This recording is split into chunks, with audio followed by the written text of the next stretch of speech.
Stop wasting your time using and repeating over and over again. Stop wasting your time using and repeating over and over again the same mantras, the same lessons, the same things that you want people to understand. Instead, use your creativity. The truth is, you have an incredible creative mind. You have the ability to create any reality you want inside these two ears. So use that creativity to come up with something that's more engaging, more interesting, and will help your followers work with you and create a better workplace for everyone. Tip number one, and how you use your creativity, is use pictures. So, a lot of times people are not actually auditory learners. So, when you're repeating to them over and over again, it's just going through their mind, right? They're hearing the words, but they're either thinking about what they need to say or they're trying to understand you and are too embarrassed to tell you, I don't understand what you're saying. If you give a picture, a graphical representation of the message that you're trying to give, and you provide that to all of your followers, to your whole team, and maybe even your peers, by showing that to everyone, they'll all have the same message. So even when you're not there, that same message will go in between people and they'll know what you're talking about. And those visual learners will be able to use that to learn about your message and be able to make a difference. The second thing you should do is tell stories.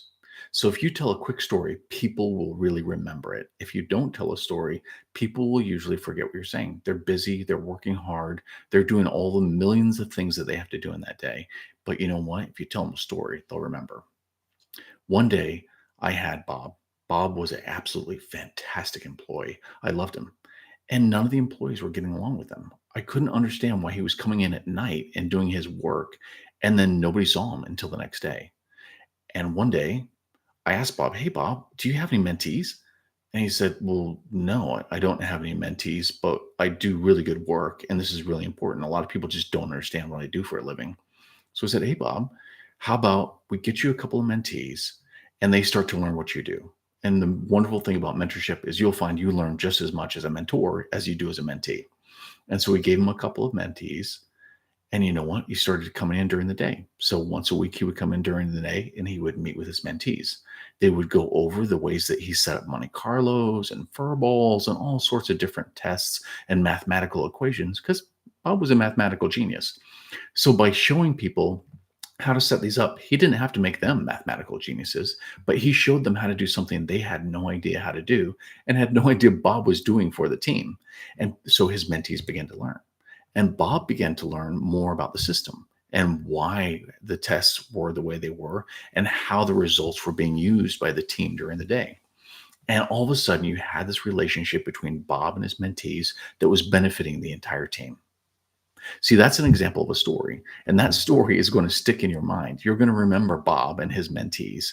It's a true story. And I love Bob. He's absolutely fantastic. And I love his mentees. And they're all been very successful. But the truth is, as that sinks into your mind and becomes a story, you have the associations because you don't remember anything. What you remember is associations.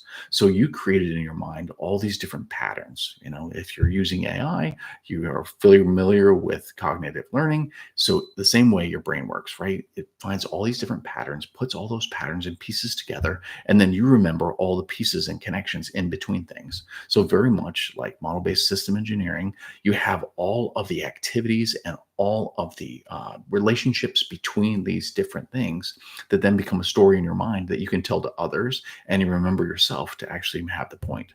So you get my idea about how you can use creativity to be able to help your employees and help your teams be able to really hear what you're saying instead of repeating the same thing over again by creating a couple of different pieces. One, we talked about telling them a story. Two, we talked about creating a visual aid so that they can remember it and share it with others. Give these a shot, and I guarantee you'll have better results. Thanks for your time, and I'll see you next time.